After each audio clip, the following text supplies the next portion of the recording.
Hello and welcome to Reality Unmasked. Thank you for being here. This is the channel by a poor man to give a voice for the poor people at the sharp end of wealth inequality. Inequality that will soon see me homeless due to inefficient, badly designed housing policies that produce more homeless and more boarded up houses. So today we'll discuss the 120 rich people that signed the letter to increase taxes. Are they UK Patriots or Traitors? Recently publicised reports of the undersigned 120 list, including footballer Gary Lineker, zombie film star Simon Pegg, and Gary Stevenson, the wealth inequalities activist, are lately swarming in the UK media. Critics of the movement claim that a large proportion is under the widely publicised 2% tax for over 10 million quid, with criticism from many, including elites, that are concentrating on this fact alone and pretending that since they're below the threshold, the undersigned are being hypocrites and even called socialists or communists to smear their name. What they don't seem to be pointing out is that in fact the proposed progressive tax system also advocates for a 1% tax on people with over 5 million quid and a 3% tax on over 50 million quid. For Gary Stevenson, for example, who's gone on Piers Morgan and publicly stated he had around the 5 million quid to the nearest 5, implying he has no more than 7.5 million, that would mean a tax bill of around 75,000 quid. So the total estimated tax revenue to be raised is around 50 billion quid, which despite being only around, what's the UK economy, 1.34 trillion, or the budget rather, so that's only about 3.7% of the total budget, which would still be a welcome and significant contribution. Such an amount could potentially fix their homelessness housing crisis by providing units that cost between 140k to 200k, translating to a total of about 250 to 360,000 homes, if my math is right. So why are these particular relatively well-off and even wealthy individuals not willing to leave the UK in capital flight and avoid the tax monster? Why are these men and women willing to pay the tax? But perhaps the simplest explanation is indeed the most probable.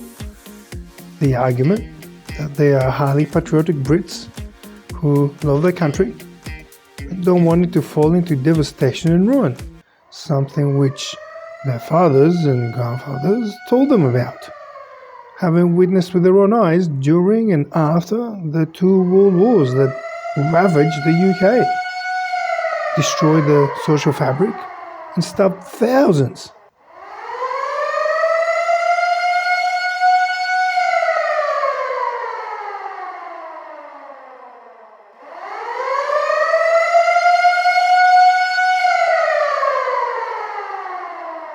And here is the dark foreboding question.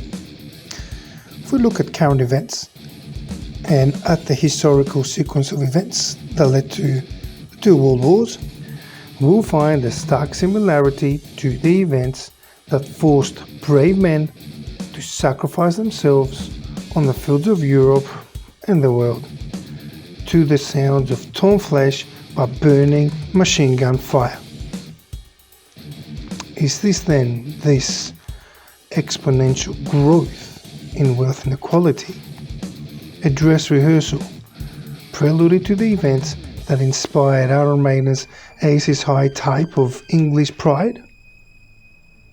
Perhaps then we should all, British or not, consider the possibility that this list of 120 individuals is not just national pride, but is in fact a very obvious and clear attempt to avoid war for the whole world. A dark destruction not just for their country, but all humanity. A war that Mr. Trump and Mr. Netanyahu seem very willing to be pushing onto the world, that could potentially fulfill our deepest fear of a countdown to extinction. So it's not just the poor, disadvantaged in the UK that's standing by, but all of the poor of the world that will doubtless be sent to fight and die. And for that, ladies and gentlemen of the 120 list of the undersigned, I salute you. I'll leave you with this thought.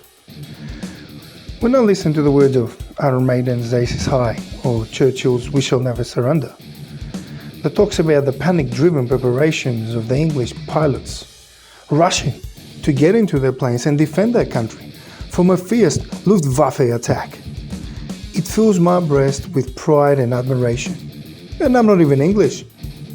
Despite the hunger and smashed buildings of London, they got into their planes and defended their island, whatever the cost may be. And after the war, they demanded and achieved a high standard of living for all, mainly by taxing the rich. Yet if we ask them all, living or dead, would they trade even their immortalized bravery to avoid the wealth inequality that drove the events preceding the war? I think they probably would.